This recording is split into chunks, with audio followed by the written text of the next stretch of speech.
বিসমিল্লাহির রহমানির রহিম। প্রিয় ভিউয়ার্স, আজ 5ই আগস্ট 2024 আমাদের জাতির ইতিহাসে সবচেয়ে স্মরণীয় একটা দিন।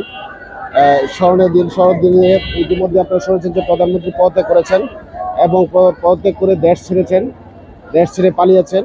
আর এই মহেন্দ্র খণ্ডকে আমরা আসলে আপনাদেরকে দেখানোর চেষ্টা করছি। ঢাকার রাস্তায় হাজার হাজার লক্ষ লক্ষ জনতা কিন্তু রাস্তায় নেমে এসছে, এই আনন্দ প্রকাশ করছে, তাদের আনন্দগুলো প্রকাশ করছে।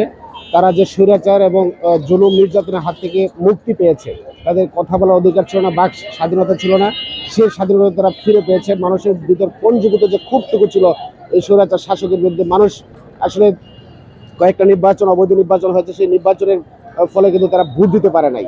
তাদের যে ভোট না দেওয়ার একটা সংস্কৃতি ছিল, মানুষের যে পঞ্জীবিত যে দ্রব্যমূল্যের ঊর্ধ্বগতি, সুশাসন নাই, তারপর দুর্নীতি, এই অনেকগুলা ক্ষোভ ছিল। সেই ক্ষোভের ফলেই কিন্তু আসলে জনগণ ফুঁসে উঠেছিল। সেই জনগণের ফুঁসে ওঠার কারণ হচ্ছে এই গণ অভ্যুত্থান, এবং সেটা শুরু করেছিল আমাদের দেশের তরুণ ছাত্র সমাজ। ঢাকা ইউনিভার্সিটির ছাত্র সমাজ কিন্তু আসলে শুরু হয়েছিল এই কোটা সংস্কার আন্দোলনকে ঘিরে। তরুণ জনতার মধ্যে বিস্ফোরণ হয়েছিল। সেই কোটা আন্দোলনটাকে আসলে সরকার ভালোভাবে হ্যান্ডেল করতে পারেনি, তাদেরকে গুরুত্ব দেয় না, তাদেরকে সংস্কারের দাবি মানার বদলে তাদেরকে রাজাকার বলে আখ্যায়িত করেছিল প্রধানমন্ত্রী শেখ হাসিনা। রাজাকার বলে তাদেরকে আখ্যা দিয়েছিল। সেই আখ্যা দেওয়ার ফলেই কিন্তু আসলে এই জনবিস্ফোরণটা ঘটেছে। এই তারপরেই কিন্তু আসলে ঢাকা বিশ্ববিদ্যালয় মানে আন্দোলন শুরু হয়েছে। তার পাশাপাশি আবার ছাত্রলীগকে লেলিয়ে দেওয়া হয়েছে, ছাত্রলীগ যাতে তাদেরকে সমুচিত শিক্ষা দিতে পারে। সেটার ফলেই কিন্তু বারবার পঞ্জীভূত ক্ষোভগুলা কিন্তু আসলে প্রত্যেকটা বাংলাদেশের প্রত্যেকটা বিশ্ববিদ্যালয়, কলেজ এবং স্কুলগুলোতে কিন্তু আসলে ছড়িয়ে পড়ে। সেই ছড়িয়ে পড়ার ফলেই কিন্তু আসলে আস্তে আস্তে ছাত্ররা ডাক দিয়েছে, সাড়া দিয়েছে। ছাত্রের ডাক দিয়ে অভিভাবক, শিক্ষক, বিভিন্ন সমাজের সেনা, পেশাজীবীর লোকজন কিন্তু জড়ো হয়েছে, তাদের আগে সাড়া দিয়েছে, রাস্তায় নেমে এসছে। এই তাদেরকে, এই জনগণকে আসলে নিবৃত করার জন্য সরকার অনেকগুলো ছাত্রকে আসলে পুলিশের মাধ্যমে হত্যা করেছে। সাইদ, মুগ্ধর মতো বিভিন্ন আসলে ছাত্রকে 200 ছাত্রকে আসলে 17, 18, 19 তারিখে কিন্তু তারা হত্যা করেছে। সেই হত্যার ফলে আসলে আরো ছাত্রদের মধ্যে বিদ্রোহ মানে বিক্ষোভ শুরু হয়ে গেছে। সারা দেশের বিশ্ববিদ্যালয়ের এবং কলেজের ছাত্ররা কিন্তু সেটা আন্দোলন অব্যাহত রেখেছে, এবং সেই সাথে আসলে ছাত্রদের সাথে মানুষের যে পঞ্জীভূত ক্ষোভ ছিল, সেই ক্ষোভটুকু কিন্তু আসলে কাজ করেছে। মানুষ কিন্তু ছাত্রদের ডাকে সাড়া দিয়েছে। সাড়া দিয়ে কিন্তু মানে পরবর্তী পর্যায়ে আমরা দেখলাম যে 144 দ্বারা কারফিউ করা হয়েছে। সেই কারফিউ মধ্যেও কিন্তু তারা আন্দোলন অব্যাহত রেখেছে। সর্বশেষ গতকালও আসলে বিভিন্ন জায়গায় সহিংসতা হয়েছে বাংলাদেশের।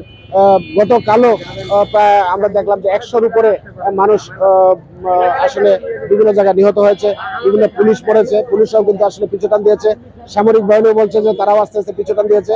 সরকার যখন দেখলো যে আসলে তাদের মধ্যে আর কোনো কিছু পিছনে নাই, তারপর শেষ মুহূর্তে আজ ছিল সেই মহেন্দ্রক্ষণ 5ই আগস্ট। সেই 5ই আগস্ট ঢাকা চলো লং মার্চ ছিল।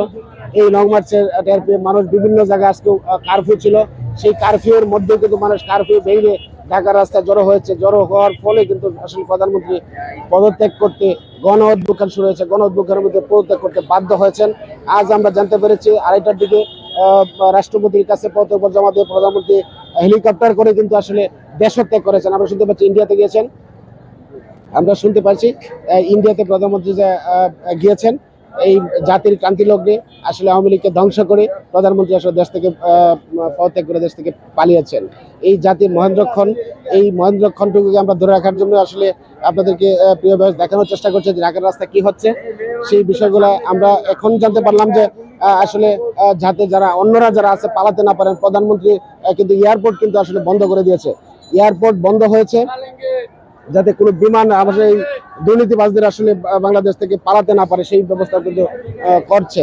এবং আরো কিছু হবে, এবং অন্তর্বর্তী সরকার কিন্তু একটা অন্তর্বর্তী সরকার গঠন করবে, অন্তর্বর্তীকালীন সরকার গঠন করবে। সরকার গঠন করে কিন্তু আসলে দেশটা পরিচালনা করবে সেনাবাহিনী প্রধান, তাই বললো।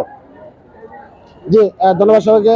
সুপ্রিয় ভিউয়ার্স, আমরা আসলে আপনাদেরকে দেশের সার্বিক অবস্থা নিয়ে কিছুটা আপডেট দেওয়ার চেষ্টা করলাম। পরবর্তীতে আরো আপডেট আপনাদেরকে দেওয়ার চেষ্টা করবো।